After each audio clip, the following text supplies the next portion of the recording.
শেরপুরের শ্রী বড়দিতে অনুষ্ঠিত হলো গ্রাম বাংলার হারিয়ে যাওয়া ঐতিহ্যবাহী ষাঁড়ের মই দৌড় প্রতিযোগিতার ফাইনাল খেলা।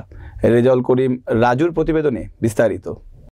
গত শনিবার বিকেলে উপজেলার ভেলুয়া ইউনিয়নের কদমতলী এলাকায় এই খেলা অনুষ্ঠিত হয়। ঐতিহ্যবাহী এই খেলা দেখতে আশপাশের হাজারো মানুষ ভিড় করেন।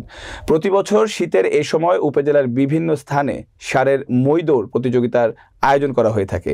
এই খেলায় 4টি করে ষাঁড় একসঙ্গে মইয়ের সঙ্গে রশি দিয়ে বাঁধা হয়। পরে মইয়ের উপর দুজন ব্যক্তি উঠে নির্দিষ্ট জায়গা থেকে দৌড় শুরু করে।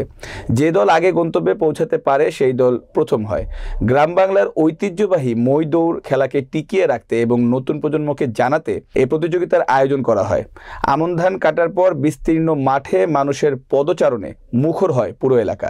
চারদিকে দাঁড়িয়ে থাকা হাজারো নারী পুরুষ ও শিশুর উল্লাস ধ্বনিতে উৎসব মুখর পরিবেশের সৃষ্টি হয়। খেলা দেখতে আসা মামুন বলেন, এই মই দৌড় খেলা সম্পর্কে বাবা দাদার কাছ থেকে শুধু গল্প শুনেছি, আগে কখনোই দেখিনি। আমার জীবনের প্রথম এই খেলা দেখলাম। খেলা সম্পর্কে তেমন ধারণাও ছিল না। খেলা দেখে খুবই ভালো লাগলো। খেলায় বিজয়ী দল কদমতলী এলাকার নাজমুল মণ্ডল ও রবিউল মণ্ডল পৃথক দুটি ইভেন্টে বিজয়ী হয়। রানার্স আপ হয় আলমগীর মণ্ডল ও হাফিজুর মণ্ডলের মই। খেলা শেষে বিজয়ী মইয়ের মালিকদের হাতে পুরস্কার হিসেবে গরু ও ছাগল তুলে দেন শ্রীবর্দী উপজেলা বিএনপির সভাপতি আব্দুর রহিম দুলাল।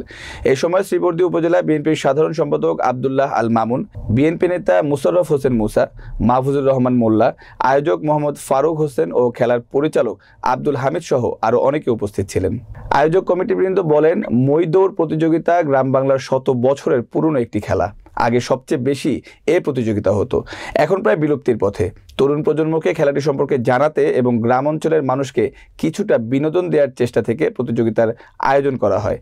এতে এলাকা জুড়ে উৎসবমুখর পরিবেশ সৃষ্টি হয়। প্রতি বছর এই প্রতিযোগিতার আয়োজন করার চেষ্টা করা হবে।